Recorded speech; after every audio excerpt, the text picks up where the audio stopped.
What's up, everybody? Welcome back. I am Billy Liucci, back in College Station this week. And I am Amanda Atwell, still at home this week. And still need to put up my Christmas decorations. I leave them because there's a lot of celebrating going on, I'm sure, in your house today as we record. And we are here moving goalposts. Well, some of us are. We'll see who is today. A lot of people are in college football in the portal season. It seems to change by the day, but I think big one today. It is peak moving goalpost day as far as a lot of the commentary I've seen.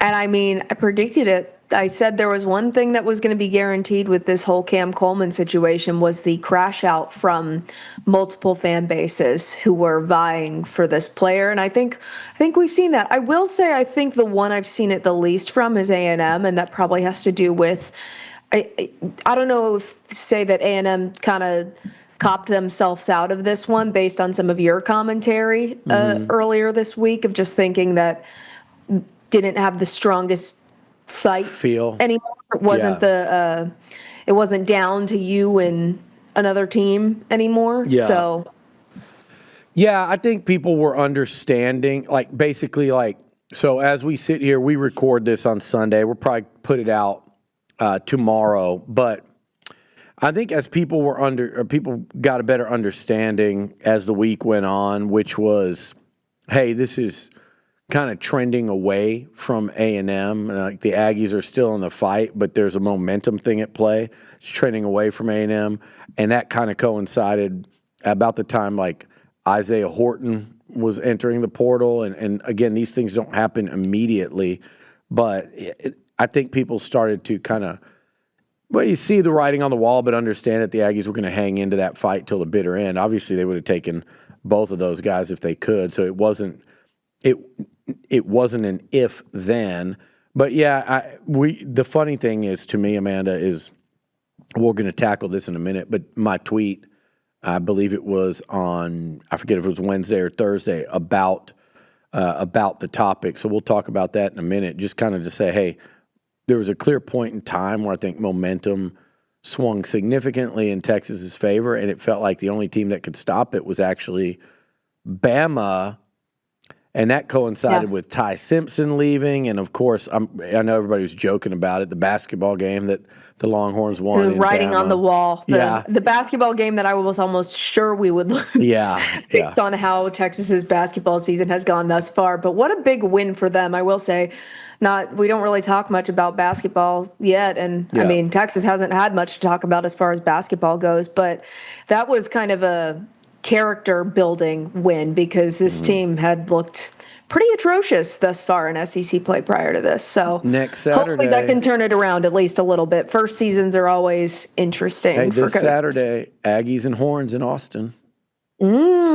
So speaking of wins, we need to start because this is going to be a almost exclusive portal episode because both teams have done so much activity since we last met. There's the rosters look different Billy, now. Before we get to that, our sponsor, and I thought you had talked about betting, doing the shot of tequila of our lovely sponsor, La Casa Tequila, on air for whoever did not get the Cam Coleman recruit.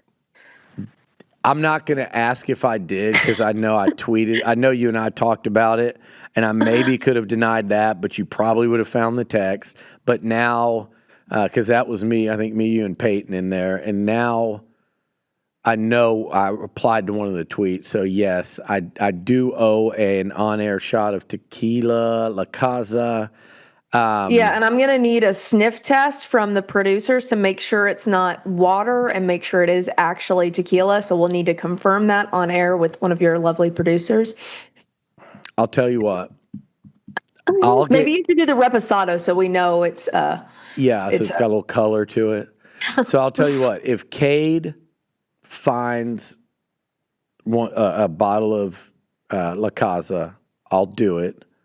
If not, I owe it next week. How does that sound? Okay, there we go. Okay. We can do that. And if you want to go double or nothing on Aggie Longhorn basketball, we could do that where I either have to take 2 or none. But I do. Look, we made the bet. It's not the end of the world. I love La Casa Tequila. It Yeah, I is. mean it's kind of a great punishment. It's great tequila. It goes down smooth. I've taken shots of it before. I mean, on a Sunday afternoon, probably not the time I'd normally be taking a shot of La Casa tequila, but Hey, you know what? I could use one right now. First of all, yeah. Portal Insanity anyway gets you like where you need like a good drink. But I think after this one, yeah, I think a lot of Aggies, Red Raiders, Crimson Tide fans would like a shot of tequila because, especially if it's La Casa, our favorite brand. I'm a Blanco guy. You're Reposado girl, right? That's Yes. your. I love a reposado. Go check them out. It's that time of year. Like I said, it's nice and cold out. There's nothing like a good. My new drink in the last couple years has been just if someone can make me like a fresh ranch water, just a nice fresh little ranch water. Those are my favorites. Maybe even like a Paloma, something with just a little bit of a touch of something else in there with the I tequila gotta and say, I soda. made a frosted pomegranate margarita with La Casa the other day. Like, That looked delicious. busted out the blender, but it wasn't blended so much that it was a frozen. It just kind of made it kind of frothy, Okay. and then you still put it over ice. It was. I've been meaning to remake it and post the recipe, so I will try to do that. So if you want to give that a try, it's a good twist on a margarita. I feel like for the winter. I don't know. Pomegranate makes it feel a little more wintry, Tweet but it that sounds out because refreshing. I think that sounds restaurant quality. If you Yes. put it in the And I right put a mug. little sprig of rosemary on the top. It was wonderful. Fancy over Yes. there. Who has rosemary lying around to put in drinks? Well, But we actually bought it for we do our Christmas cocktail competition between me and Grant, and we both had rosemary in our beverages. So we bought. I actually used to have a rosemary plant, but I kill most of the plants I buy, so don't yeah, have that laying around anymore. well, y'all can have a celebratory. I feel like you and Peyton probably need to get together somewhere this evening for like a celebratory toast and cheers. All Oh, right. she popped a beer once the Cam Coleman news was announced and started just doing her scroll on Twitter Yeah. of just enjoying the crash out from multiple fan bases. I just checked one of my tweets because it's like I haven't really heard much from the Bama side of things. Yeah. They found my tweet saying that Sark stuffed them in a locker. So Good luck with that. Let me tell you, Bama is going through it right now because Ty Simpson just left. They lost to an unranked Texas team at home in basketball. Texas' first like big win under Sean Miller. And look, they lost. They lost out on the Cam Coleman sweepstakes. They lost Hollywood Smothers to Texas, who we're going to talk about in and a that minute. was a flip. That was a so that flip. was even crazier. You had him and lost him. Yeah. And they lost their starting right tackle, Formby, to A&M, and then they lost a starting wide receiver in Isaiah Horton today. You know what? They had enough happiness. Nobody feels It's bad. it's time for a new leader of the SEC or a couple. Like it's time for a little competition at the Wide top. open. It is truly wide open, and it is more fun than it's ever been without Nick Saban everywhere except Tuscaloosa. So, Bama I mean, I tears. love and respect Nick Saban. He gave us Steve Sarkisian, so can only thank him for that. And we got to beat him one time on his way out. So Yeah, y'all did clip him on the way out. only love for Nick Saban for me. Oddly, interestingly enough, on the same day that A&M lost at Miami, that was like Cristobal's first significant win. And now to tie it in again to what we're going to talk about later, he's about to play in his biggest game of his career. Speaking of Nick Saban assistants, who had him on the board before Sark and Lane and Jimbo? Well, I guess Jimbo won one at Florida State afterward, but who had him on the board for being next behind Jimbo and Kirby? It's him or Signetti. One of them's getting there before Lane and Sark, which I wouldn't have bet, and I'm sure no one else would have, but here we are. So let's start with the Cam Coleman because it's the biggest news. I think we need to put this show out tomorrow instead of Tuesday. Normally, the reason we put it out Tuesdays is because Monday during the season is probably our biggest content day over here at TexAgs. So we're a little short-handed. Not so much the case this week. So this is such big news that I don't want it to marinate for a couple days. So let's have some topical. Let's have some fun. Let's talk portal. Longhorns with a couple today, Aggies with a couple today, but we're going to start, at the top. Number one player, I think, in the entire portal, Cam Coleman, an instant impact. Other than they have some quarterbacks, QB. maybe, yeah. I've been going off of 24/7 because I gotta say the On3 portal rankings were a little odd to me. So I've just been going off of that. I feel like most people go off of the 247 Sports portal rankings. Let me look up the top I think without even look it up while I'm saying this, but I don't even care because these people nowadays, Amanda, that are doing these rankings, they're learning as they go, and I'm sure it'll get better as they go on. But this is just like throwing shit up against a wall at this point. Yeah. Everybody acting like they know what they're talking about. What I do know is outside of the quarterback position, Yes, I think it's very fair to say Cam Coleman was the most coveted player in the portal. Like, simple as that. Sam Leavitt is ranked number 1, Yeah. which he still doesn't have a home, which is crazy. Levitt, Tennessee or Sorsby. LSU maybe for him? He still hasn't signed anywhere, I don't think. I'm saying I think A&M's going to play against him next year because I think he's going to land in Knoxville or Baton Rouge. Yeah. And then Drew Messmaker and then Cam Coleman. So, 3 quarterbacks above Cam Coleman. And then the next one is Chaz Coleman. So we got 2 Colemans back to back there. Look, Cam Coleman is the most coveted position player in the portal this season. And look, Isaiah Horton isn't far behind him, so it's not like the Aggies completely missed out on. That's still a really good pickup for A&M in the wide receiver position, and it's something that you guys needed as with Casey Concepcion leaving. Yeah, and you bring up Concepcion, and I watched Isaiah Golden score a sensational touchdown last night in Chicago.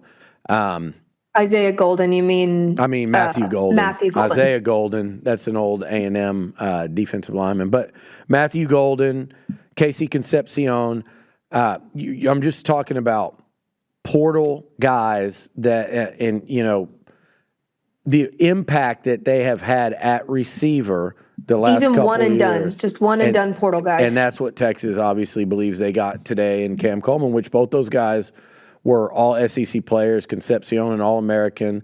You saw A&M's offense, not in the last 2 games, obviously, but you saw their offense make a big jump. That was because of Concepcion and Craver at receiver. So Texas believes they've got their next Golden. I think he's a bigger coup than Golden and A.D. Mitchell the year before. I mean, this guy is obviously proven it to a level in the SEC that it's as elite as you're going to get in the portal in terms of a playmaker.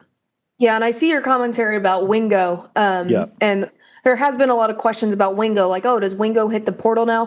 From what I've seen, Wingo was a major part of the recruitment for Cam Coleman. He was texting him the entire time. He was a major and I think that shows good unselfishness, leadership, and that's what you want. You want somebody that can compete with you for that number 1 spot, and there's room for 2 great wide receivers on a football team. So, and I think Wingo realizes that. Wingo would be a fool if he left. Wingo and Craver were both recruiting the hell out of Cam Coleman.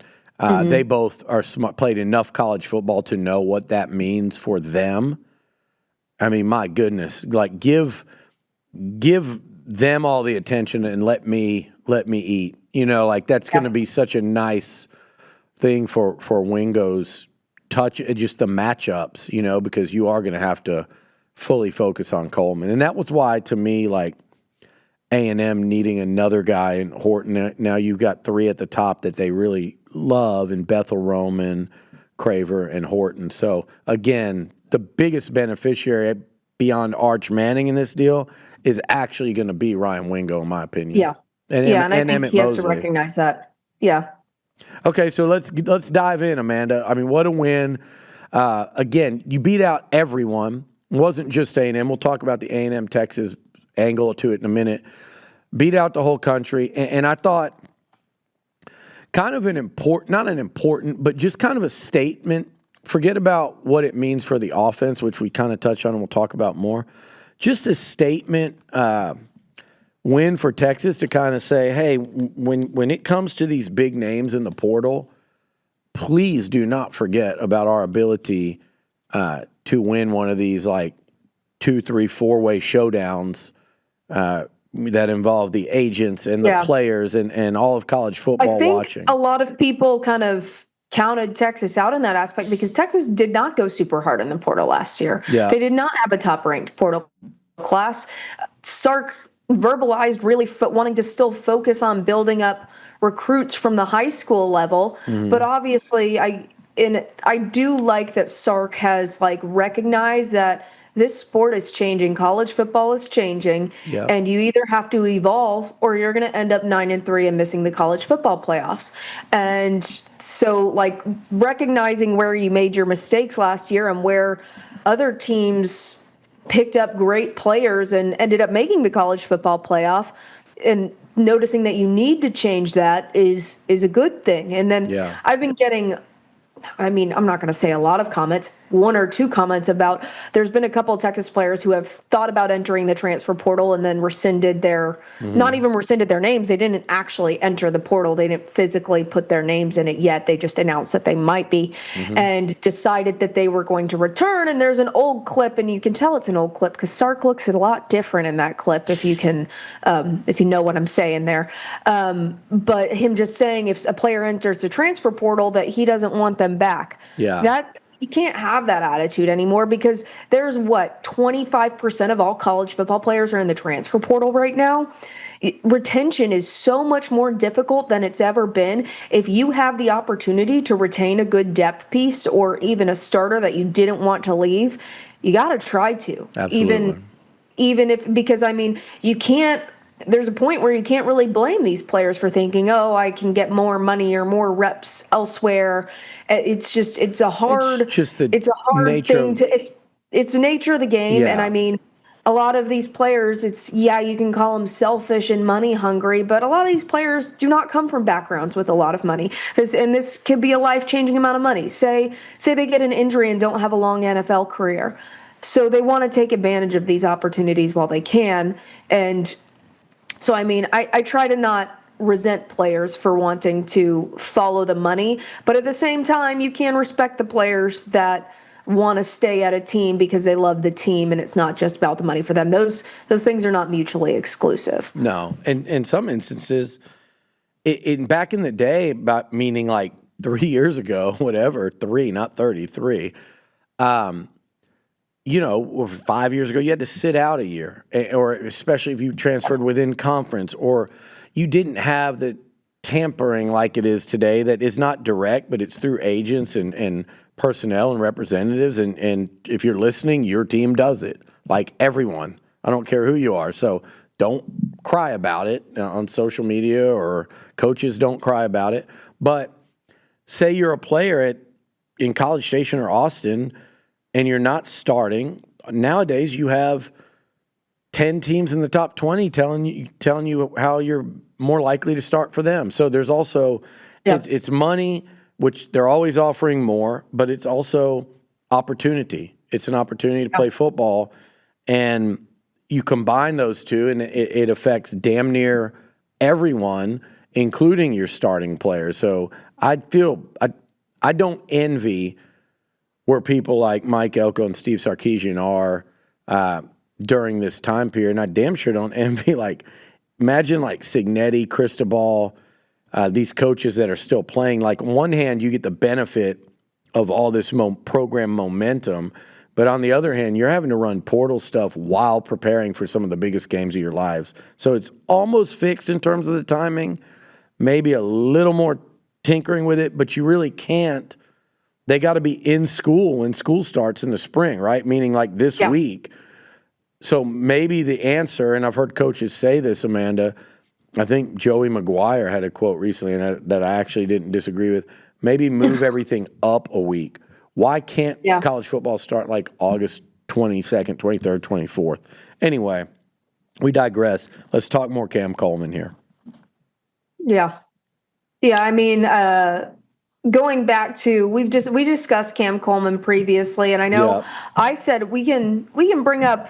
I don't know if you want to. Do you want to talk about Arch and Marcel, or do you want to talk about the offensive line or issue at first? All of it. All of it. This is a good show today. I think this is Yeah. we got a lot of interested fans and a lot of, I think, pretty interesting conversation to go around all this. Yeah, I think our first conversation was about just which quarterback would you think Cam Coleman wants him throwing the ball? Yeah, we I did think talk about that. I think my take on this is probably very obvious considering the color of my shirt right now. I think he would want Arch Manning throwing him the ball, the quarterback that proved even if he's not, he has a sense of ball security. He had an upswing towards the latter end of the season, has a very high ceiling going into next year. I think my second, if you put him in a ranking, I would put Arch first. I would put Marcel second. I would put, who is the Alabama quarterback? I don't even know. They're going to probably go with the second year, probably Keelan Russell from Texas, 5-star. I mean, Sorsby is a fine quarterback, but at the same time, I don't think Cam Coleman wanted to play in the Big 12. I think that was as much of it, right? Like, you're Cam Coleman, you're playing in these stadiums, and you're nothing. I mean, look, Tech. And Tech fans, you can say, "Oh, Texas paid all this money for Cam Coleman." I assure you, Texas Tech offered probably the same amount of money, if not more. You can't be Texas Tech and do all the peacocking that you do as a fan base. But they're just celebrating mad because how for much once you their money wasn't as green as in other schools. Yeah, Sorry. What's that movie called? Can't Buy Me Love. You can't buy it, like, to some degree. You can sometimes, you can't always. And I know the SEC had a rough postseason this year, but there's a reality to it, and I think people that play in that league, like Cam Coleman, understand it. They don't want to give that up because you're going to get paid very handsomely at any of those spots he was considering. And again, I think Tech, A&M, and Texas stood out maybe more so than Bama in that regard. But, I will say Bama was relying on the hometown aspect of it. But like I brought this up before the show, you have to factor in that he was playing for Alabama's rival before this. That's another you can say that's not a huge factor and he would still be at home. That'd be like Arch Manning hitting the portal and thinking about transferring to A&M. Yeah. That's just not something that I would think would happen. Yeah. It happens rarely, instances like Parker Livingston, and Parker Livingston, there is no love left for him in Austin, Texas. So and every other player that has entered the portal for the most part, Texas fans are like, best of luck, we hope.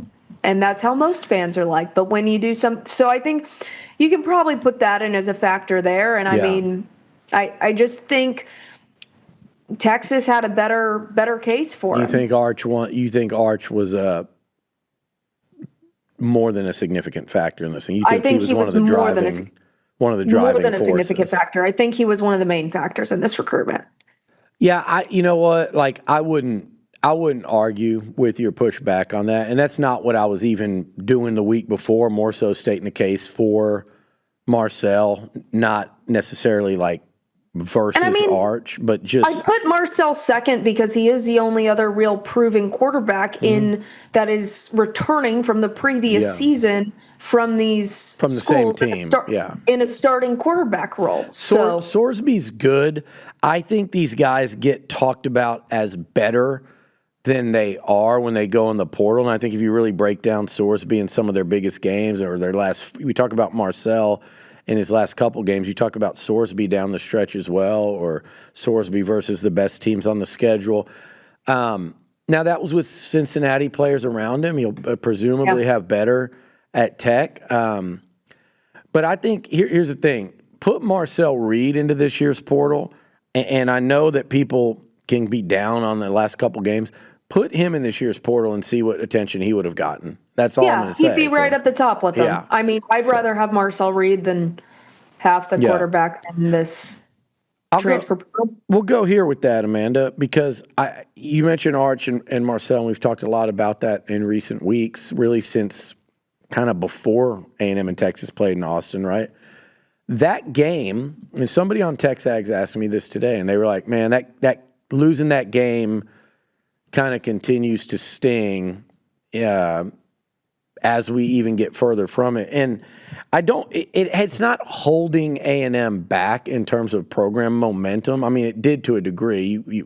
It's 12-0 in an SEC title game.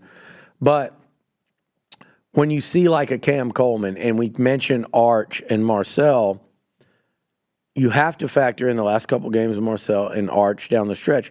Had A&M cut that game to 20-17, right? Here we go. 20-17 with about 6 or 7 minutes left. And maybe take out one of those interceptions. Yeah, so what I'm saying is, so Texas faces a 3rd and 8 from around the 35, right? I think from the 40.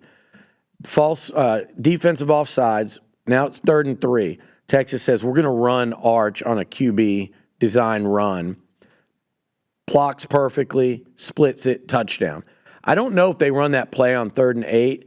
If they don't convert that 3rd and 8, Marcel goes down the field, like you said, doesn't throw an interception, and the Aggies win that game 24-20. I think even if they lose the game and Marcel plays better, yeah, they lose the game, but Marcel doesn't have 2 interceptions. Or they lose and beat Miami. Looks like, yeah, or lose and beat Miami. He completes that pass in the end, or even not even beat Miami. Just send it to overtime. Yeah, send it, make it, or I mean, score. I think that what they were saying though, and I agree, is like I went down to the descriptive route, but had A&M beaten Texas in Austin and went 12-0, gone to the SEC title game, and win or lose, got a pretty cush, either a bye or a easy path to win a playoff game. A JMU. Yeah, you're a 13-win team. You beat Texas in Austin. You finished the regular season undefeated. Texas went 8-4. They're playing in a less high-profile bowl game that didn't give Arch the opportunity to have that showcase. Did you just call the Cheez-It Bowl a high-profile bowl game? Listen, I will say, yes. Did you see that it got more viewers than 2 of the college football playoff games? And I want people to remember that if A&M's in the Cheez-It or he's just prepping y'all for next season because he assumes you're going to be in the Cheez-It Bowl. I will cut this show off right now. Delete, like what I say the other week. I was like, cut. Listen, cut. But no, I'm not. But I am saying I did think that's a hype. Just like I said when A&M played USC. It's Texas A&M out of the SEC against USC at night in Vegas, national TV. Same thing with Texas v. Michigan. Here first, and the Cheez-It Bowl is a high-profile game. It's still, as far as bowl games go, it obviously pales in comparison to the playoff. But the Citrus Bowl. Or the Pop-Tart Bowl. I will say the Pop-Tart Bowl is pretty cool. It's more fun. Yeah, but I don't know. They had a lot of fun with the Cheez-It Bowl this year as well, with the crown and the cake, King Cheez-It, King Cheddar. I don't know what his name was. The Citrus Bowl has always been a nice bowl. It just they don't. You got to make them fun now because they don't carry the meaning and the gravity that they used to. But anyway, point being, that was a huge swing. Who knows if it swung Coleman or not. But the other thing we talked about, what else is on there, Amanda? What would we discuss in our podcast? Oh, your tweet about the Texas has no momentum. Well, no, you did also post on TexAgs about everybody at Texas being angry, and I think you can't prematurely put this stuff out because at that same time, how many of the top players that Texas was going after were committed to any school? True. That's a good. They hadn't made their decisions yet. And then follow it up, you get 2 of the top running backs in the portal. You get the top wide receiver in the portal. You get the first or second linebacker in the portal. Those players hadn't made their decisions yet. So to prematurely say that the Texas staff is mad or Texas staff is frustrated, obviously, the Texas staff knows that these players haven't made their decisions yet. Look, you're right, but I was more saying, not mad, but just saying at the time, like they knew how bad they needed that one, meaning Cam Coleman. But you're not wrong in terms of these things don't just pop overnight. So yeah, like as far as the portal goes, they take a little time to come together. So yeah, when did we're sitting here on a Sunday. I said that Friday. So yeah, you were right then, and you're right now. It was the momentum was building. So yeah, whatever. Yeah. I mean, but yeah, I mean, what do you want me to say to that? I mean, I said they had no momentum. I got a lot of people defending me saying they didn't at the time. I think you're there. You can say all you want that they had no momentum, but like it's if you're saying there's no momentum, but none of these players have committed anywhere, it'd be one thing if these players were committing to other schools, but these players hadn't made their decisions yet. Nobody has any momentum. They had them. They're still on their visits. They haven't. These top players in the portal are going to take their visits. The main players that you see canceling visits are the lower level players who the recruits that you get for depth pieces. They go to their one school, they go to their first school, and are like, okay, I don't even need to go to those other schools. The players like Cam Coleman, they're going to take their visits. They're going to eat their steaks. They're going to watch their basketball games, and then they're going to make their decisions. So if nobody has any momentum with the top players in the portal, to say that, oh, Texas doesn't have any momentum, you're just forgetting the context of the situation. Yeah, I mean, I would love to disagree with you on this one, but you're right. Like, and it's not like A&M has even after this. Has nothing to do. A&M's been doing poorly in the portal. They've been picking up. I mean, they might not be as flashy positions, but they're definitely needed with some of the stuff A&M's losing to the NFL. I think we'll talk A&M in the portal in a minute, and that quote was just when you sent it to me, I knew what was coming. Okay, so we know each other. We know where that's going. And when Billy prematurely tweets stuff and then has to walk it back. Yeah. You know what? You should have been happy. You should have been so happy when you found that to go, I'm so happy when you tweet stuff out of your asshole on Twitter. It's hilarious. Well, you get too ahead of yourself. I did on that instance. That's for sure. So again, you can thank me, and your fans can all thank me later for kind of speaking that into existence inadvertently. But like you said, there was already that momentum there. You knew it when I said it, and you knew you had me. So there you go. A&M had momentum too. Hey, I will give you this. I had a lot of Longhorns bookmarked as well that were just. Like I quote tweeted one today. If you're tweeting "Fire Sark" 3 days ago, you don't get to celebrate today. Sorry. Yeah, but the sad thing is they do and they will, and that's what sucks about it. But look, here's the other thing. You know what? I want to move on from that statement. Let's go to the next topic. Momentum. A&M had it as well. They still do. I think their portal class is really good. We'll talk about that in a second. Is there anything else here on our list in terms of Coleman that we're talking about? I will say another response I've seen from a couple different fan bases here is, Texas got this player, but what about the offensive line? Yeah.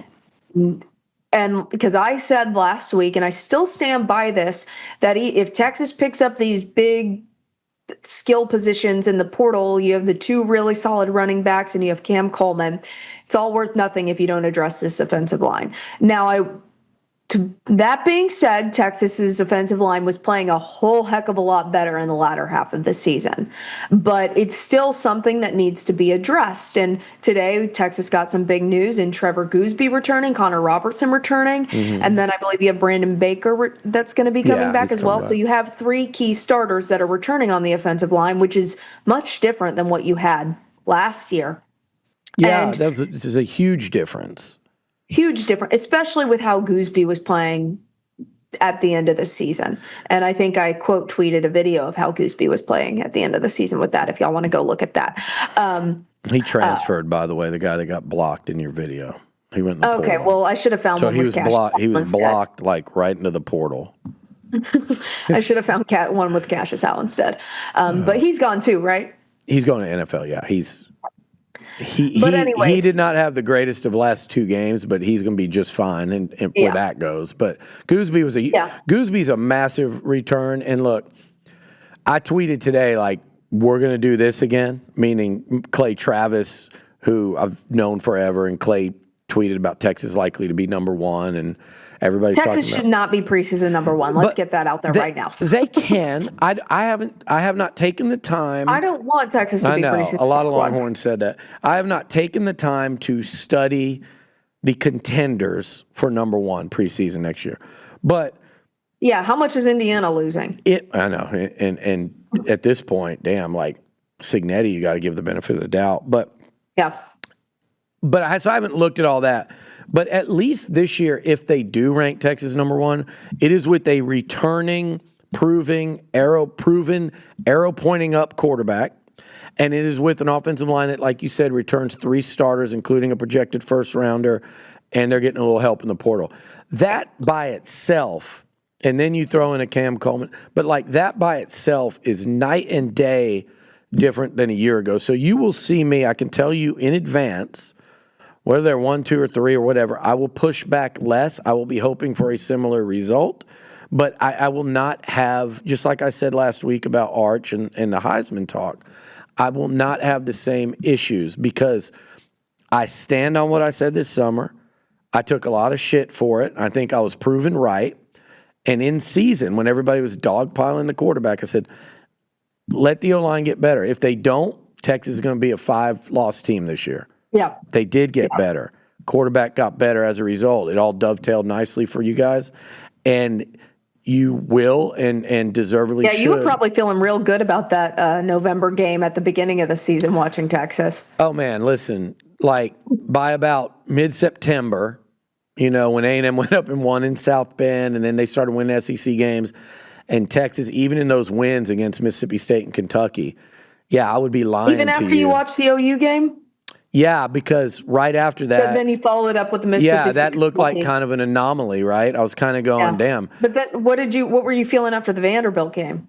I was going, the offense is coming together.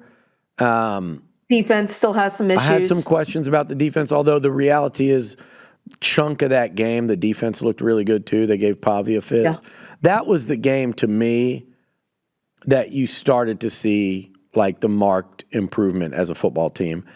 And interestingly enough, that was right about the same time where A&M hit a bit of a wall. So I think most people, being realistic, if you'd have said in like mid-October, who do you think wins that game? I think if you put truth serum to everyone, they would have said, man, it's going to be a tough one for Texas outside of like same thing I was saying last year. Oh, home field, big edge in a rivalry game, anything can happen. But that clearly turned as that last month of the season progressed. Yeah. But yeah, anyways, on the O-line, I am still of the opinion that Texas needs to add more offensive linemen. They've added one. They need more. The one they've added, I feel like probably more of a depth piece rather than a starter, but they still need to add more. And so if you're coming in my comments saying, well, what about the offensive line? You're celebrating this. What about, do you want us to just not celebrate getting the best player in the portal? No, we're going to celebrate getting the best player in the portal. While at the same time still saying, okay, now we need to shift our priorities and close some of the deals on these offensive linemen who have been on campus. So those two things, once again, are not mutually exclusive. You can be happy about Texas picking up some major players at running back and wide receiver while also thinking that this offensive line needs to be a priority now, or these other things might not end up mattering. You're spot on. I completely agree with you. If the O-line is bottom half of the SEC, Texas or A&M or Alabama or any of these teams are going to lose more games than expected. Your quarterback is going to look worse than expected. Your fancy running backs are not going to have holes to run through. So you can't win in college football without the O-line play. And you look at Miami and what they've done, and you look at the struggles in the first half of the year for Texas, you look at what costs the Aggies in the last couple of games. It was the D-lines from Texas and Miami getting the best of them.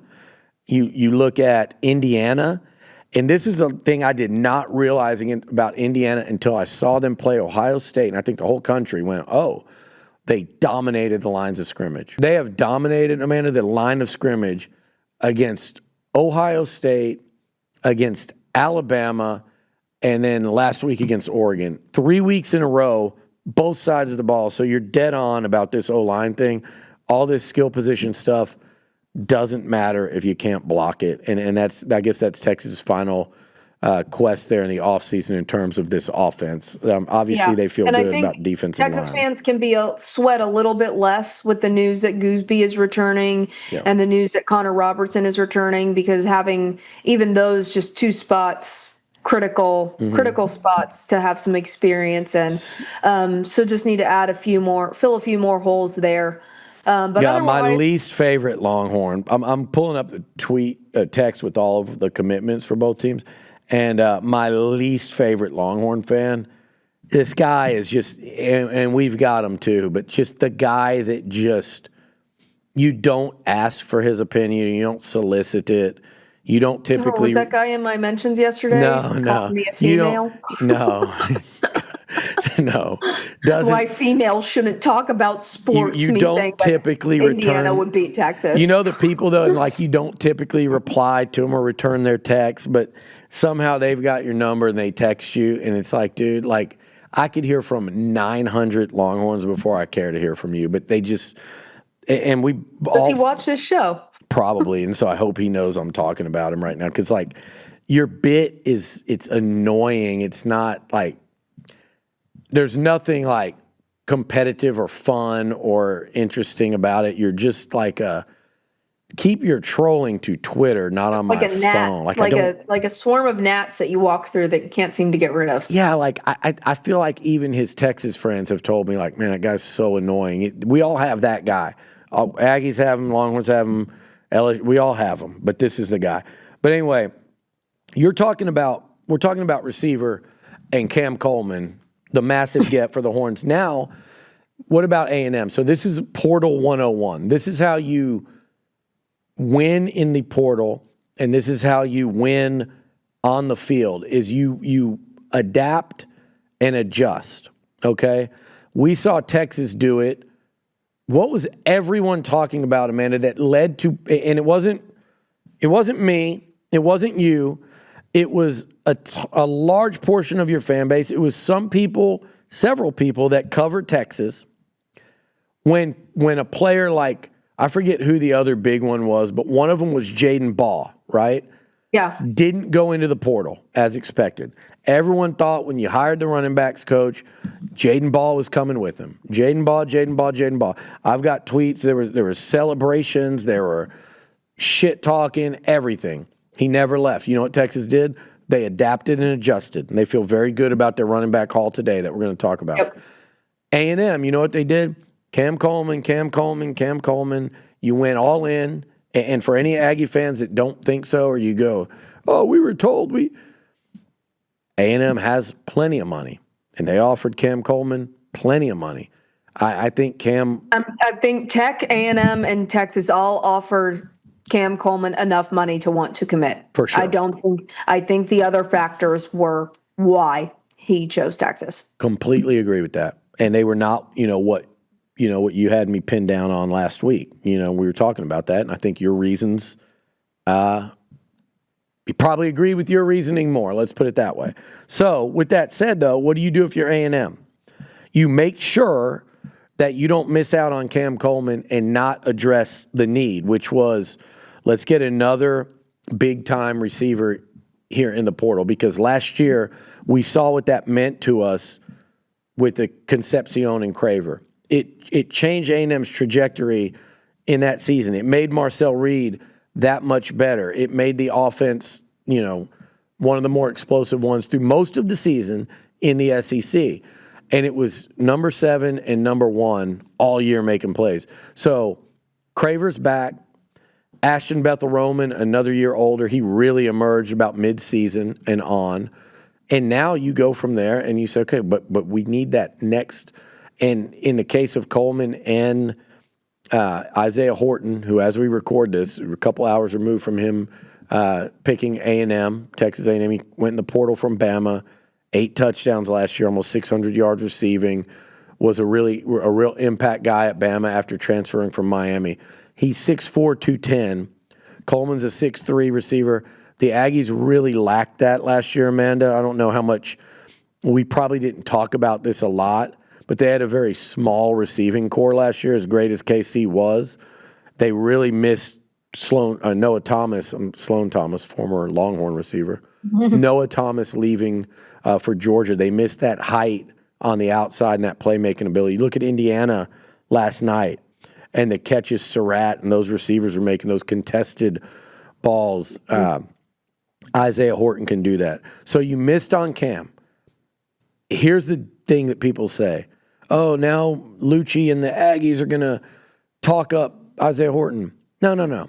Let me tell you something.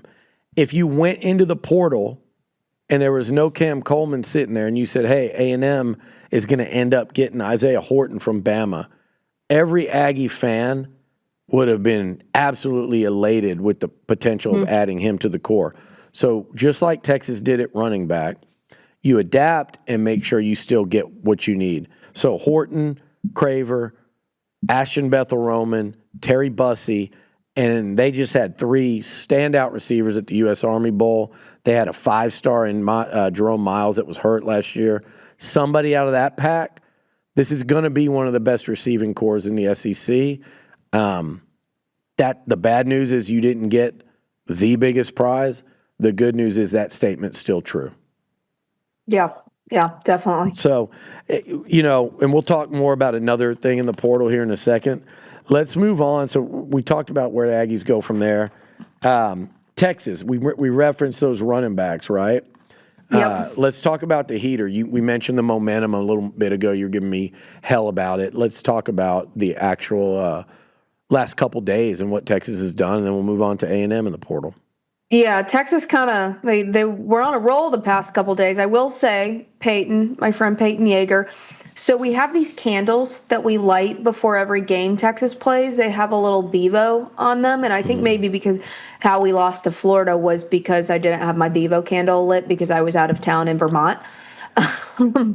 But we brought those Bevo candles to Austin and lit them before the A&M game. But we've been lighting them all week. Yeah. So maybe that helped the momentum in the portal. So the commitments, since you got one of the top linebackers, 1 or 2, whatever rankings you're looking at, Rasheem Biles, that's a big pickup when you're replacing players like Anthony Hill. Obviously Coleman, and then Hollywood Smothers, NC State running back. One that was committed to Alabama, but then flipped because portal flips are a thing now, I guess. That's the next level of you got to get that pen to paper or else it's not a commitment. Yeah. I think most coaches don't want commitments even getting out. No, they want that. You got to get that signed. Yep.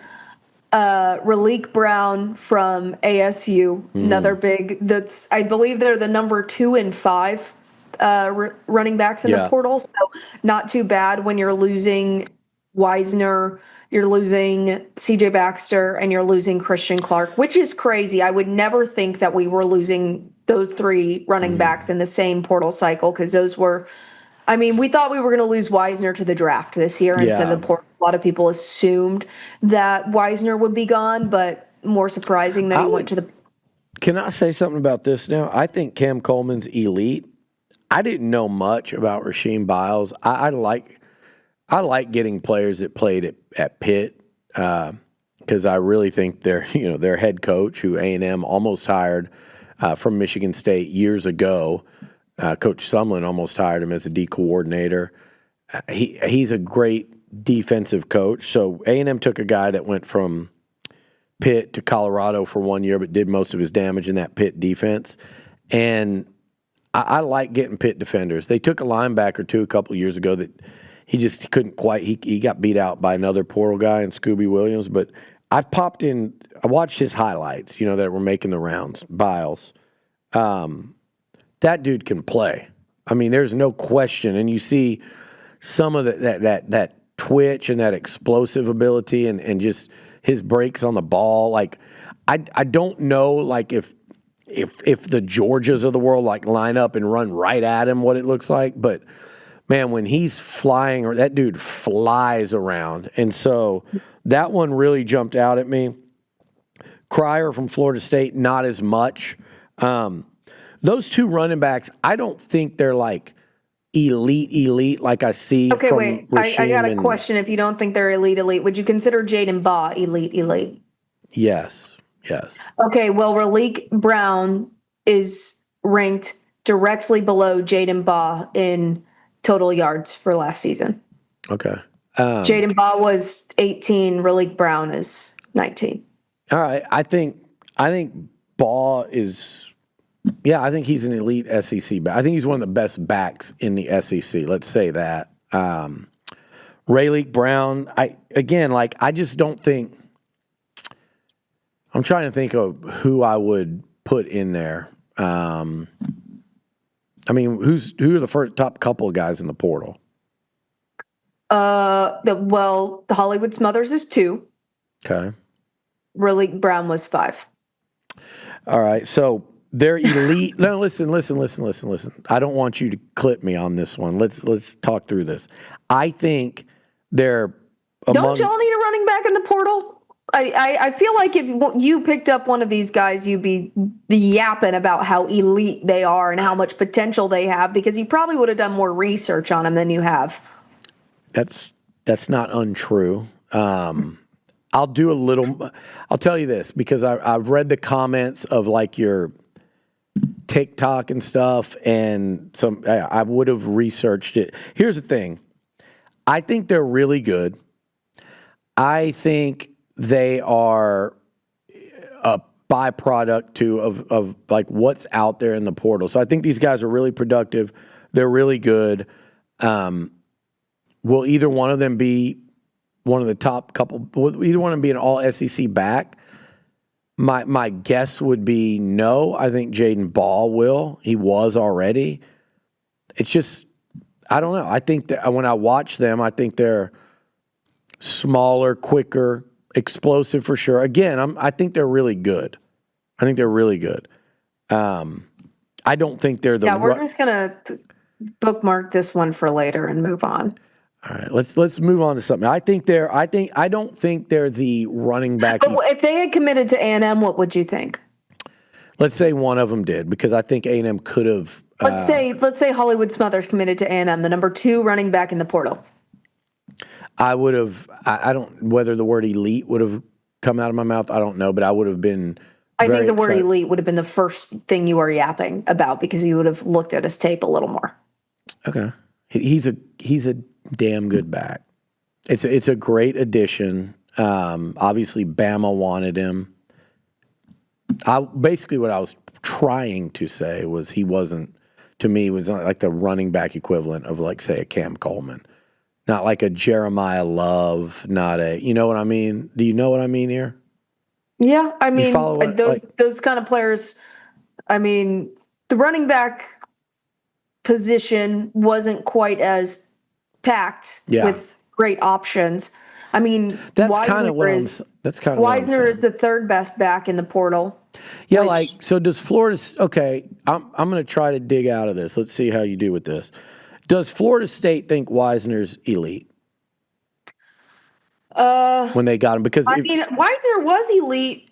Not this last season, but the season prior. He's a first-team All-SEC back 2 years ago, and he ran for 1,400 yards. Florida State fans probably think, man, that is a truly elite back. And I know that Texas wanted. I think Weisner could have been elite with a better offensive line this year, and he did struggle with injuries. I like him, and I know that Texas would have loved to have kept him for the right price. Obviously, the demand doesn't match in a lot of instances. My point is, I think Texas fans today would say, I don't think he's really elite, whereas Florida State fans would. So I get what you're saying, and I probably would do that with Smothers. I've watched a lot of Raleek Brown. I really, during the season, I really like him. I actually like both of them. I haven't seen as much for Hollywood Smothers. By the way, who the hell's coaching at NC State, getting like Casey Concepcion and Hollywood Smothers back-to-back years out of there. Not bad. Not No, bad pickings. but I think look. Let me just walk all that back and say really good backs. We're splitting hairs of whether they're elite or not. My point was I didn't think there was a running back equivalent of a Cam Coleman. So I think you checked me on that nicely, because what I mean was I could have just said, I just don't think there was like a Jeremiah Love, like a Heisman contending back out there. The Jaden Baugh thing was pretty slick by you, so congratulations. I will say, though, Baugh did it in the SEC versus Big 12 or ACC. That's fine. Baugh didn't enter his name in the portal, so he wasn't an option. True. Good. So, again, what we talked about with A&M and Horton, you adjust, you adapt, and you feel really good. And I'll say this, you probably feel better about running back what you got right now than the last 2 years, right? Don't you think they feel like they've improved that position? I will say, I mean, I feel better about running back because we got a new coach in there too, and I just don't. I think the running back position tripping all over my words here. Yeah. I felt much better about the running back position in 2024 than I did 2025. Yeah. Because you have, high expectations for CJ Baxter coming into last season, but I think CJ Baxter was a great running back with great potential. That knee injury, I don't know if he's going to be the same running back that he once was. And that's just really disappointing because kid deserves the best. He deserves to have success. I'm going to be fascinated watching him at Indiana, where he's Cignetti's showing. He committed to Kentucky, I believe. Oh, Baxter did Kentucky. I believe so. Oh, I thought CJ went to Indiana. Yeah, he committed to Kentucky. Oh, wow. Baxter and Bo Barnes, huh? Yeah. Kentucky's got a little juice on the recruiting trail right now. They got the big tackle, Lance Hurd from Tennessee that visited A&M. Yeah. They got those two guys from Texas. I think Kentucky. I like what Will Stein's doing in the portal. I can't wait to hear how you say they're going to be such a hard game for you guys next year. You know, I'm getting a little frustrated with how this show's gone so far today. You think you're funny today, and I'll admit you kind of funny. Are. We can admit that I'm hysterical. There are times when you're funny, and I can take it as funny, and then there are times where I get frustrated. You're pretty funny today, so I'll give you credit. It's because you're in a good mood. So let's run through some of the other names that I think, Amanda, and we're going to do this with A&M too. There's a group of guys that are going to be kind of like, you lose this guy, we're replacing with this guy. And we think they're either a little better or the same. In some instances, they're less money. Some instances, you're just doing the best you can here. I think Justin Cryer is one of those guys. I think the O-lineman from Oregon State, which you hope can start, it maybe replaces DJ Campbell. I don't think he's to that level, but you got D-tackle beef from the SEC. In Zion Williams and Ian, I forget how he says it, Jaffard, the 380-pounder. So you got your address needs there. The tight end, Michael Masunas from Michigan State. Mm-hmm. You know, you're looking to replace the Andrews, who you had a 1-year rental on, who had a great year, went to the NFL. Yeah, I was sad he decided to declare. Yeah, and then Bo Masco from Rutgers. You know, that's, I believe, correct me if I'm wrong, I'm 90% sure, because A&M looked at this coach the year before he went to Texas. Your cornerbacks coach came from Rutgers. Now here comes Bo Masco. So he's kind of a guy that you hope can at least, to whatever degree, replace Manny Muhammad. So there's that replacement there. I think that's a hard replacement. Yeah, and I think they're bringing him in to start. I don't think there's any question that that's the hope there. And then a lot of, and you need it, special teams guys. And A&M went out and got a kicker as well. I mean, people were really critical about Texas at first, just like, oh, we got all these special teams guys, but we need these other positions. I mean, the special teams guys probably aren't going on 10 trips to top schools in the country. Those are going to be easier to commitments to lock down. Yeah. The better players are going to be the harder commitments to lock down 90% of the time. So just be happy that I encourage every Longhorn that's criticizing those Yeah, I was about to say early that's Texas special teams criticism. pickups to go watch that SEC championship game Yep. one more time and tell me you don't want a solid kicker. Yep. And I think same with A&M, right? Like, but yeah, a lot of Texas fans were critiquing that early on. And there's always, like, as we do this portal thing, learn your lessons as a fan. Like, learn your lessons in terms of riding this wave of momentum. And there's a reason the play on words of Sark after dark exists. It's because when you least expect it, he comes in with these major recruiting wins. Can I tell you something funny? And yes, you're right. You're right. He is a history of that. So I think we've talked about, I don't know if I told you, Sark After Dark is actually a Kevin Sumlin creation. So when Sumlin was at OU, Sark, or maybe it was when he was at U of H, I believe, Sark was at Washington, I think, at the time, and he was tweeting something. Well, I think Coach Sumlin tried to send a DM to somebody, but instead tweeted it and said Sark After Dark, and they're friends. And that's where that kind of came. That was the first person ever to write that. Now it's something that I think he's embraced, and that's cool. Like, the fan base embraced it. But recruiting, Amanda, in this portal, recruiting is too, but this portal more so because it's condensed. It feels like a 60-minute game. There are 4 quarters. You can get off to a hot start. You can have a strong finish. There are going to be ebbs and flows in between. You got to learn to ride the wave. There are going to be unexciting, uneventful additions. There are going to be shocking gets. There are going to be devastating disappointments. It's a football game. And when the clock ends, there's actually a stop time. Whistle's going to blow, and you look at what you've added versus what left, and you wonder about your football team. And we'll talk about that in a second. Let's rip through these A&M ones as well, because we talked Isaiah Horton. He's going to be one of the bigger names that you saw A&M sign. A guy I love in this class, Amanda, is actually defensive end Anto Saka from Northwestern. He is one of those very twitchy, very productive, get after the quarterback guys. And I think A&M went heavy in terms of their push for him. And I think they really went all in to get him and made him an absolute top priority because, again, like we talked about with your Longhorns, you're looking to replace Cassius Howell. You're absolutely looking to replace that impact, game-changing edge pass rusher, and I believe they think they got him there. They also lost Rylan Kennedy to the portal and a couple of seniors. So they added edge Ryan Henderson at San Diego State. Defensive tackle was a significant position. Okay, they just added today Angelo McCullum, just a veteran Big Ten guy out of Illinois. They added, this is the one I love, and I don't think people are giving it enough credit, Brandon Davis-Swain out of Colorado.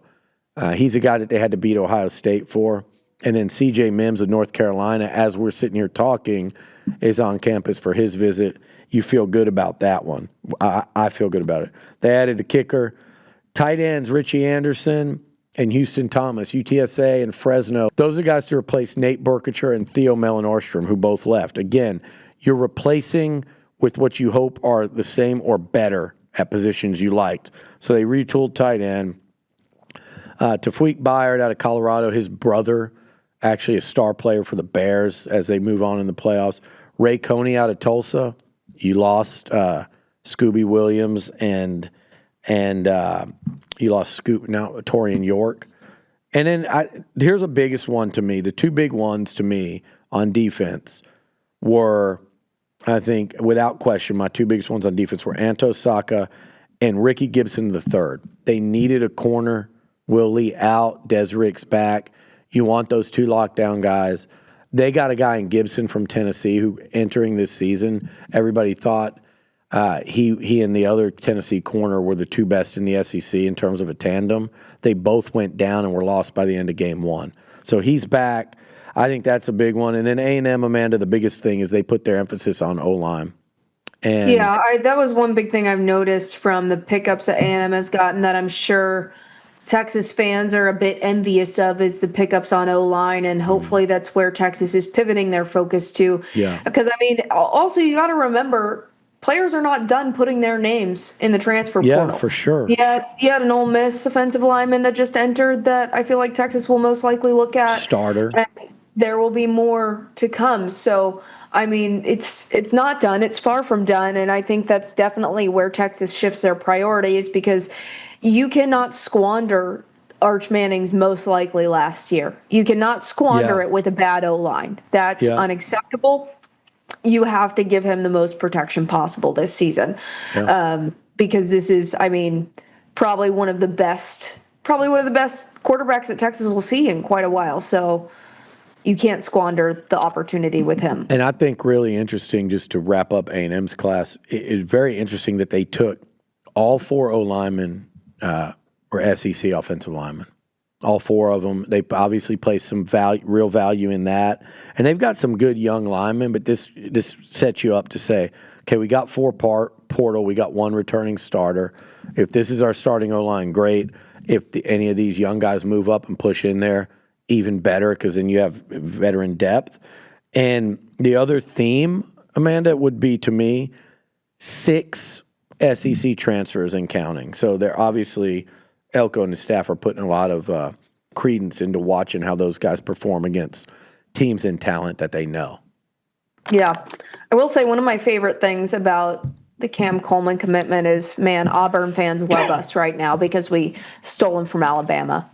They did not want to see that, did they? No. They did not want to see that. I think they would have been happy with any school other than Alabama that snagged him. Yeah, I think so too. Portal stock since last week, I think it's significant to say, Torian York, NFL, you always hope for the best for these guys. And I'm glad a guy that was a captain at A&M and meant so much for these first couple of years under Elko to not wear a different uniform. Kid. Very likable. I mean, he was the one in the Netflix documentary mainly, right? Yeah. Great kid. I mean, chip on his shoulder kid, had his success, seemed like a really nice kid. So hope he has success as far as the draft goes. Some of them you raise some eyebrows out of, you could have used one more year, could have been one of those, but at the same time, I'm sure he'll get somewhere in the NFL. I don't disagree. I think he could have used another year. I don't know. He's not going to grow. That's going to be the biggest knock. So he wasn't going to grow, but could have commanded a nice, NIL to come back and then still kind of be in that same spot. But it is what it is. Look, the reality, A&M had a handful, several all-SEC players this year, and 2 of them were Torian York and Chase Besantis. And Besantis wasn't a surprise to go, but he still went. He was projected, I think he's getting I don't think he was leaving unless he got no worse than a 3rd-round grade and probably a 2nd. So you can't fault him, but you do have, you lost a lot of all SEC performers to the NFL, and these are 2 more that could have come back. So I think you don't win in this league without you look at the teams that win. You have to have, and A&M won this year. A&M was 7-1 in the conference. They were 11-1. You have to have a number of all SEC performers to win this conference. There's not another way around it. Yeah, definitely. There's not. All right, y'all, if you're looking for a clean energy boost on game day or honestly any day, check out Catalyst Pure Performance Energy. This stuff is built for people who want energy without the junk. We're talking 0 sugar, no artificial colors or flavors, no preservatives, and no artificial sweeteners. Catalyst gives you a steady, non-jittery stream of energy thanks to natural nootropics and the same caffeine as a cup of coffee, so you get focus and endurance without the crash. And the flavors, superberry, pomegranate power, orange dream, citrus spark, cherry lime charge, and grapefruit, all refreshing, never syrupy. So if you want to fuel your workouts, your late night study sessions, or your Saturday tailgates, grab Catalyst Pure Performance Energy at a store near you or on drinkcatalyst.com. Ignite your performance. Okay, so leading into next year, if you had to pick your preseason first or second, I mean, we could even go into third team, all Yeah. SEC from either team, who would you pick from A&M versus Texas? Yeah, and that's kind of where I'm going with when you're losing two of them right there in Besantis and York. So A&M, I've actually thought about this. I would start. I think Mario Craver has a great chance to be a first or second team preseason. He was third team, I think, this year. So Craver's an obvious one. Quarterback, does Marcel make one of the three preseason teams? That will depend a lot on the portal. He'll be maybe a contender preseason. I'm trying to think of the QB turnover in the conference. I think first and second team would probably be Arch and Gunnar Stockton. Yeah, I agree with that. Mateer might be, you could put them in there, swap them, whatever you want to do. I think those are your two. Yeah, I think on offense it might actually just be Craver. We're talking first, second team, so I'd go Craver on offense. Defensively, again, you lost Howell, you lost York. I think Dalton Brooks could play his way onto it, but I think preseason guys on that I think Des Ricks might make a second or third team preseason. So I think Craver, Ricks. I think Craver, Ricks, and honestly, first, second team, that could be the extent of it. Yeah, and as far as Texas goes, I feel like Texas has a few more numbers in there. I think. Who do we got? I mean, I saw on Texas football, I think CJ put this out of just putting out the offensive potential starters for next season, and it could very well be the best starting offense Texas has had under Steve Sarkisian going into this season.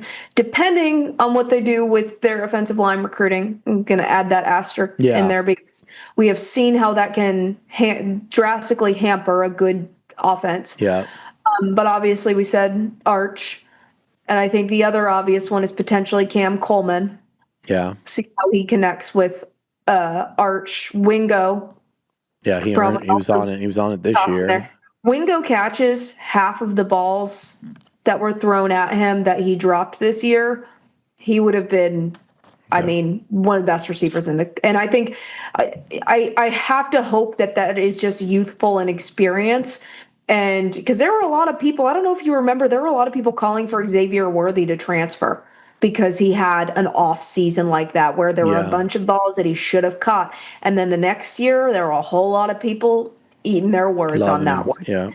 So, yeah, I don't disagree with any of these. So your Arch, Cam, your Wingo, so you got three off offense. Gooseby, likely a first round NFL draft pick after next season. Yeah, he'll definitely be preseason first team.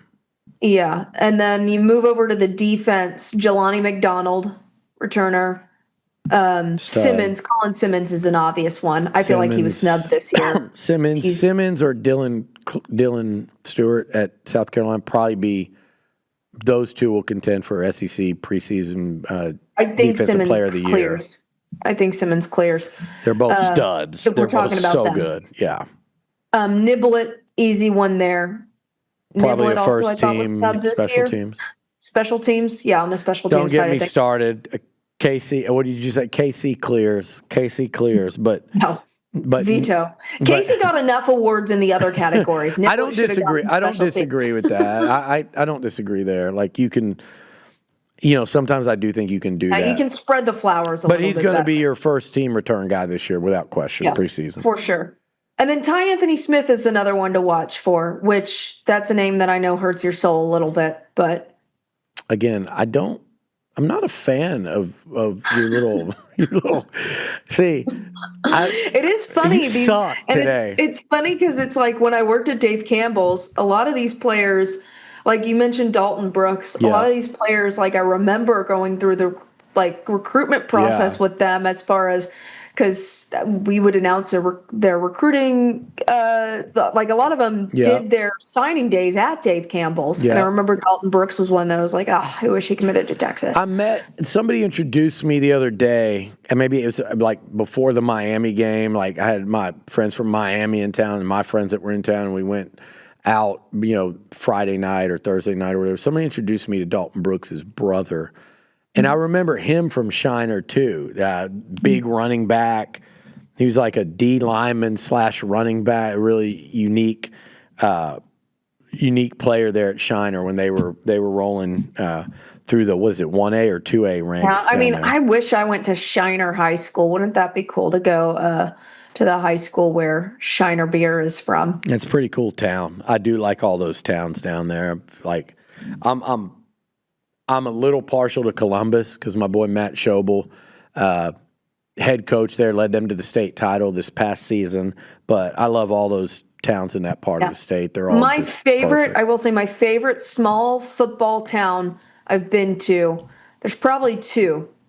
One I think is Carthage, Texas, East Texas. Covered them when I was in Shreveport, Louisiana, and Scott Surratt and his run there, just incredible. Yeah, it was. And home of the repeat state champions and 2 Aggie commits, including KJ Edwards, who should step in and really help that running back stable. We had a player from Carthage that went to Texas and was really good. Cannot remember. I'm trying to think of who that was. I should know that. I should know that Longhorns too. everywhere are listening, yelling it I know. out right now.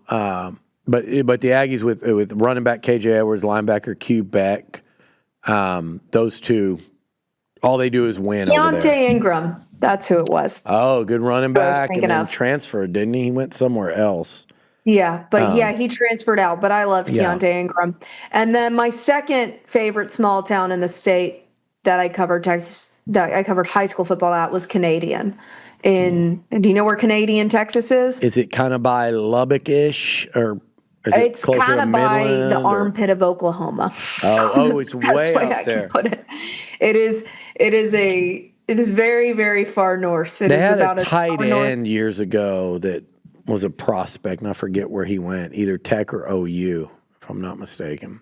Yeah, Canadian. I mean, I was up there I was in Spearman when our friend Brendan Thompson was there, and I interviewed him quite a few times in Spearman when they were very, very good, thanks to him. But I've been to many, many small towns in this great state covering high school football players. Yeah, that's a fun job to have, especially like when you're covering sports mainstream. They don't pay you enough to do it though, so that's why I'm not doing it anymore. Yeah, you can only, like I said, you only do it so long, and then you look to stepping stone it.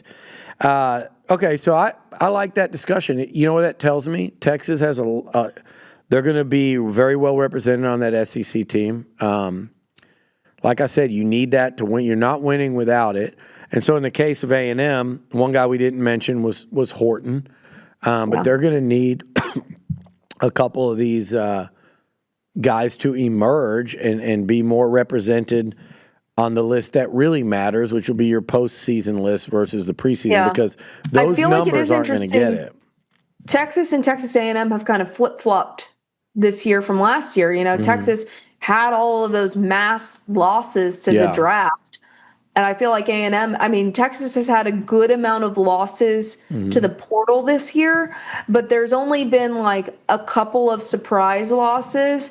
And there's only really one surprise starter loss that I think you can point to, and that's Leon Lafau. Yeah. So, which I think they have replaced just fine. Yeah, and they've reloaded just fine. But yeah, A&M, I feel like more question marks going into this season or this next season than they had last season. Which, I mean, this will be Elko's true test of can he reload. Like we asked Sark last year, can Sark reload? And Sark did reload in a lot of capacities and looked very, very good in a lot of different areas. But the one area that is kind of a domino for the rest of your offense was obviously overlooked.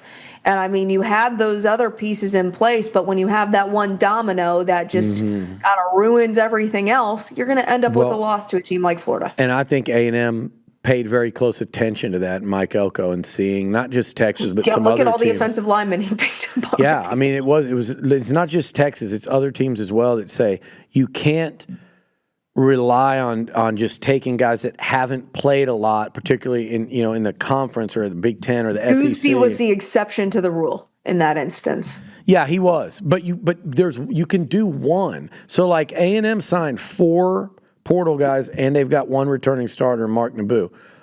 There's a good chance that one of these young guys, maybe it's Lamont Rogers, who was a 5-star that essentially redshirted this year, whoever it is, you can do one.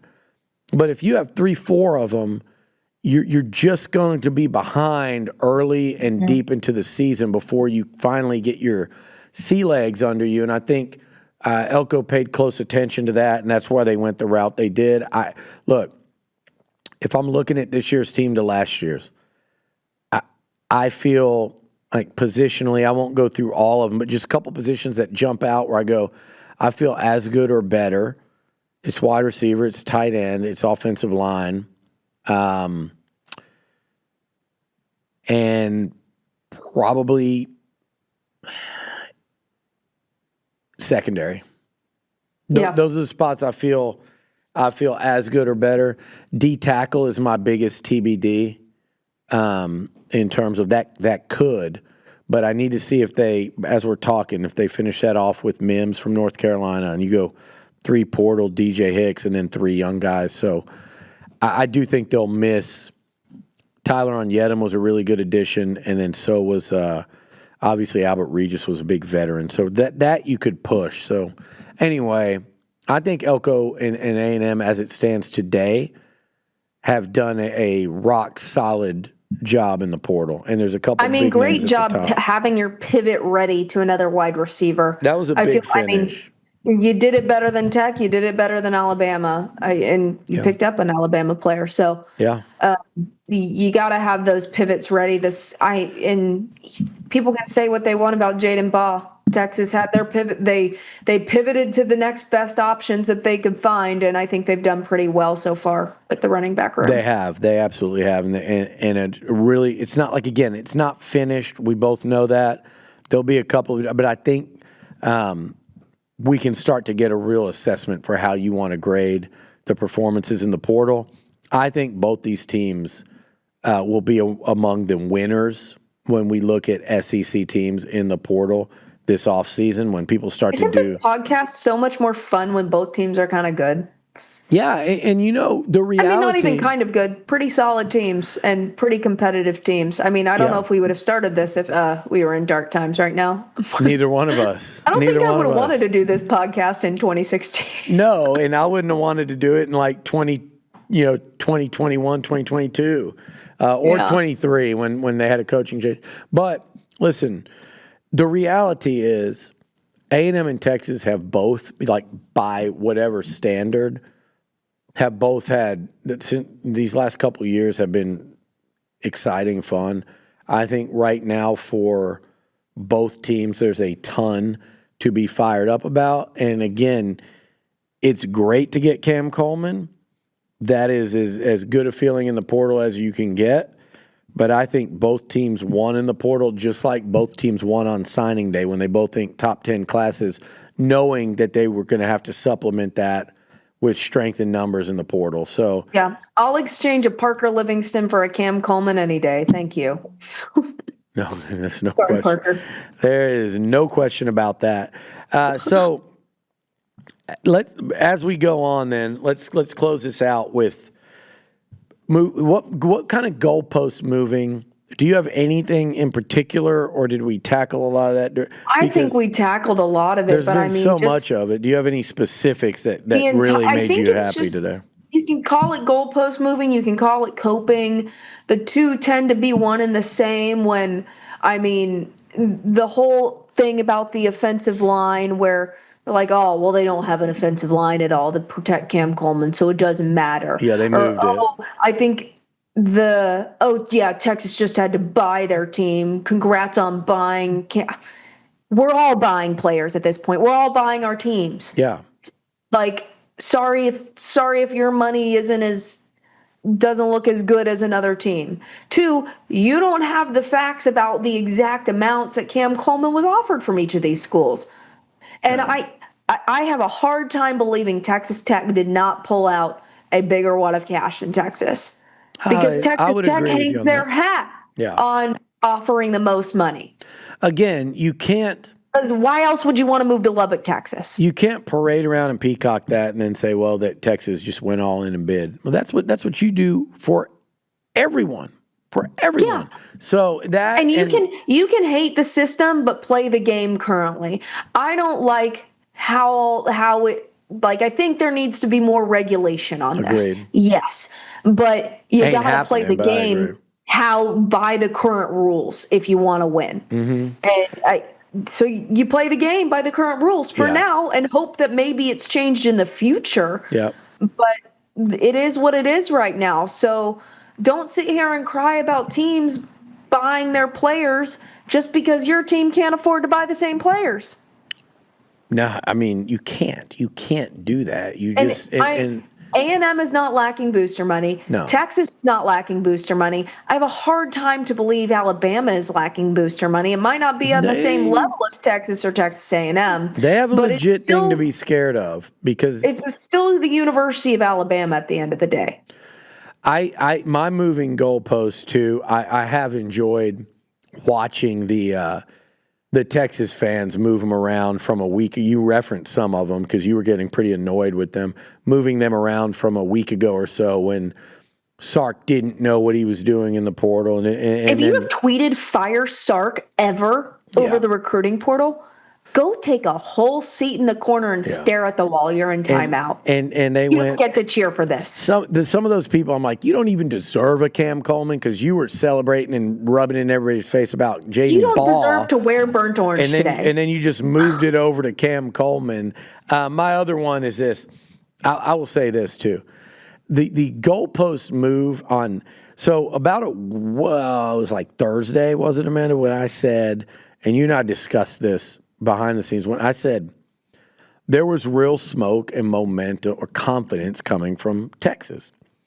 And it's funny to me, and I'm going to say this, it's funny to me. You're about to piss some people off. I know. And I know. I can feel it. I can feel it and I hope it's not you. Shit. But I'm going to say it anyway. It's funny to me that, and Bobby, our friend, and yes, Bobby Burton's a buddy of mine he was the first person, he's the only person practically that's done this longer than me, was one of the first people to offer me like money to talk about recruiting and do this whole thing. So this is all fun and games. It's not that serious. Well, it's fun and games, but I did say, and I didn't want to reply because I was like, I don't want to go get into all this, but I will say it today, like this whole thing of me having some ulterior motive, and I know what people wanted to think because a lot of other people said it. I put out that Texas is gaining momentum with Cam Coleman. What happens, and I know this to be true, people on your side of it knew the same thing I knew. You would prefer that to stay in the shadows and be quiet. You like to move in silence in these things. And me saying it blew up the silence, let's say. So people thought that is why I said it. What they don't understand about me is I do and have said when A&M has momentum, I've said it a million times. When A&M has momentum, hey, I like where this is trending for A&M. I like where this confidence in Bright has increased of late. I say the same thing if it was Bama, if it was OU, if it was LSU. And I said it about Texas because it was true. And I said it about Texas because, no, I do not pretend to have better sources in Austin than people that cover Texas. If I did, that would be sad on their part. And too many people do too good a job covering that program. That would be sad on their part if I knew more. Maybe I'll fall into something more a time or two. That's the same way the other way around. It's just you cover this stuff constantly and stuff falls into your lap. Everybody knows that. But in this instance, I was hearing it from other angles as well, just through the grapevine of people I know that there was, I mean, where there's smoke, there's fire. The source seemed pretty confident. It was from kind of the top of the top that you can get as far as the sources go for these things. But you don't want to believe it till it's true in this, like in the portal season, you don't believe it till there's ink on paper. I get it. And Hollywood Smothers is proof of that as far as on paper matters. And so the people, though, that wanted to try to dogpile, and in Bobby's case, it was like, oh, and by the way, they were great on Texas. They were talking about it, like, hey, Billy's been doing this forever. Like, he's got sources too.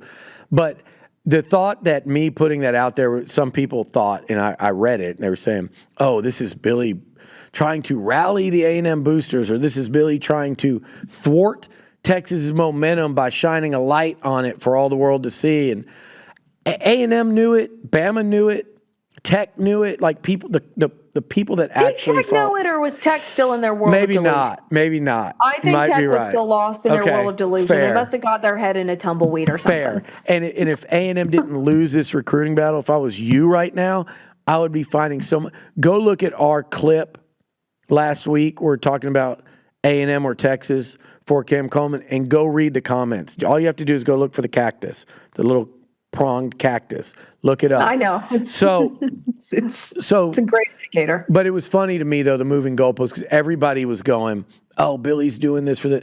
No, I owe it to the A&M fans that are hanging on to every glimmer of hope or to and believing at that point, like, hey, we have a great chance to get him.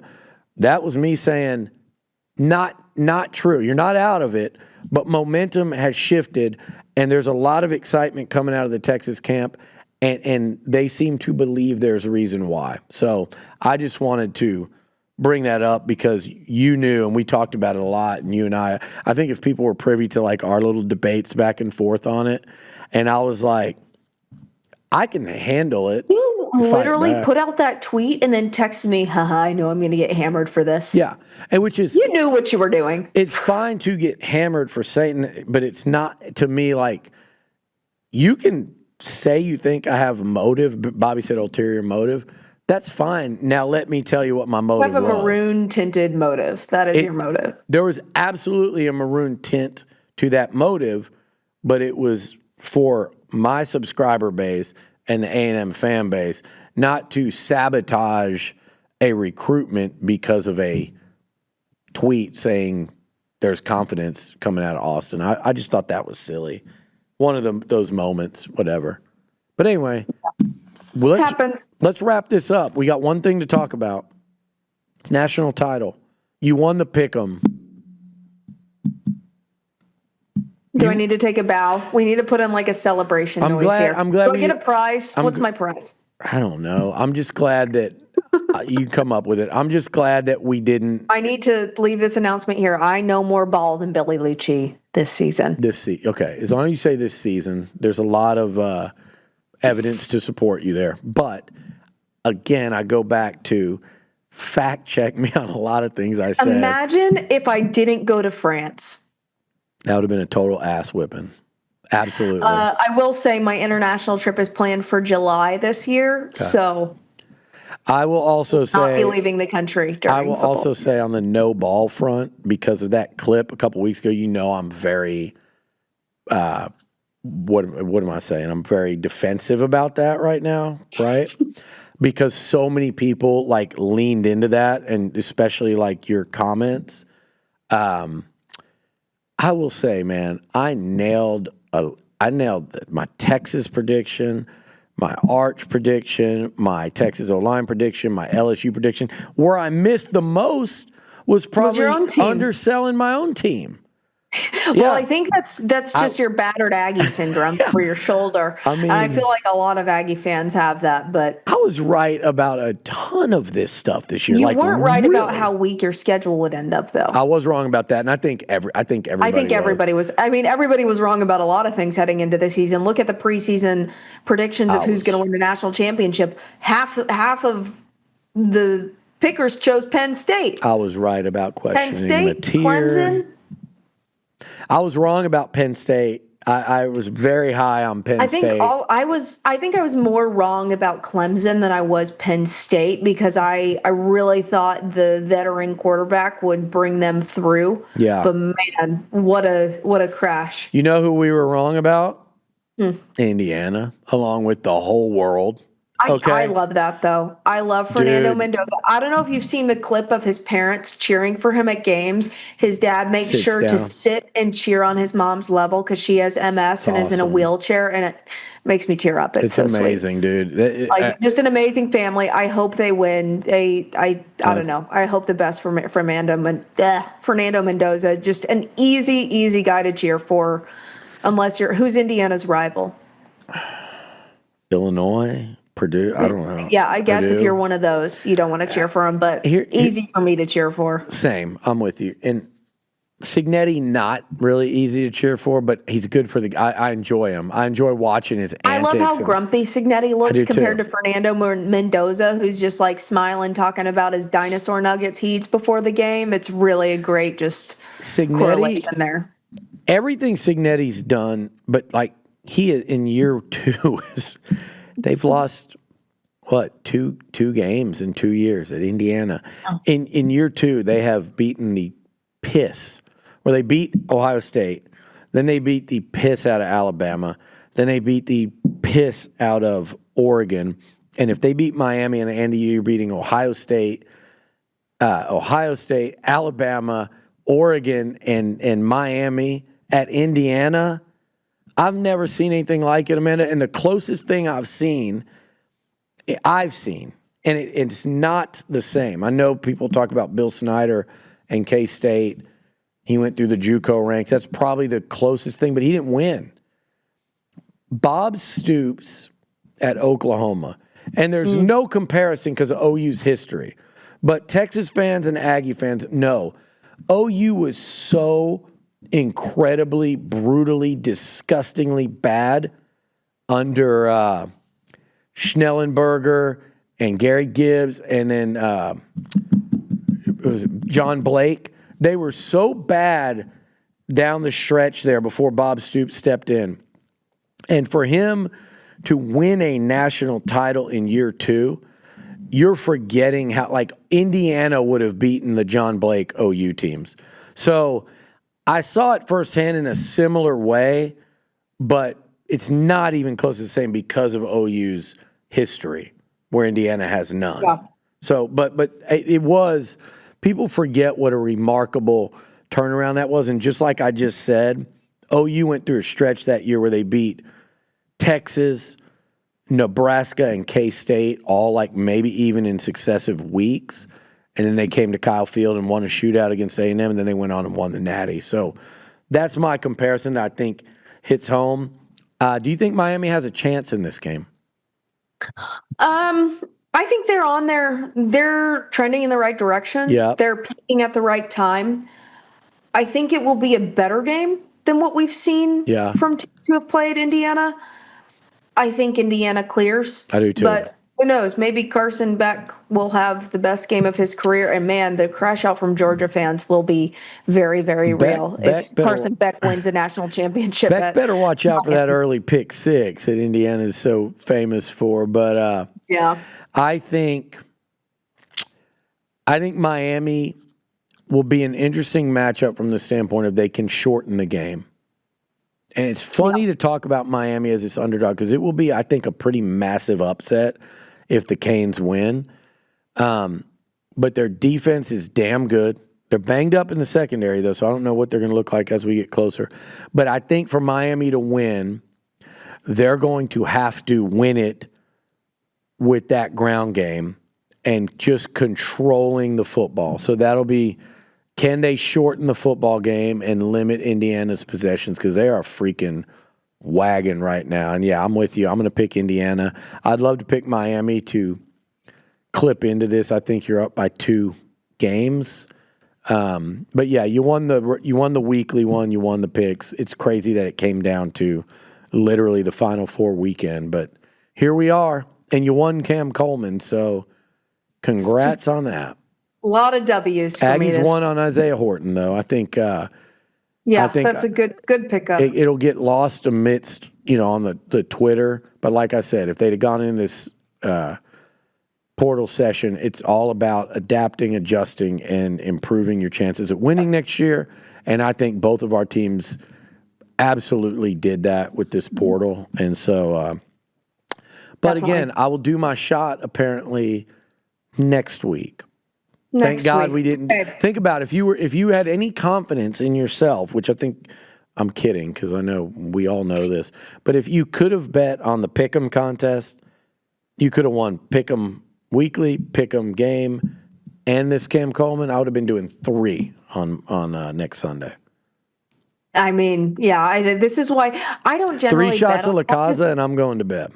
Yeah, I don't generally bet on Texas football because I went to college in the years of 2014 through 2016 at Texas. So I would have bet away all my student loan money if I started betting on Texas football back then. But I'll bet some shots of La Casa on these kinds of things. All right, speaking of bets, I'm going to go get my prize picks in on tonight's NFL, the final playoff game of the evening here. So we'll go catch that, and then we'll put this out. Be coming out on Monday. So I'm Billy. I'm Amanda. And we had some fun moving some Goalposts. We'll see you next week. All right.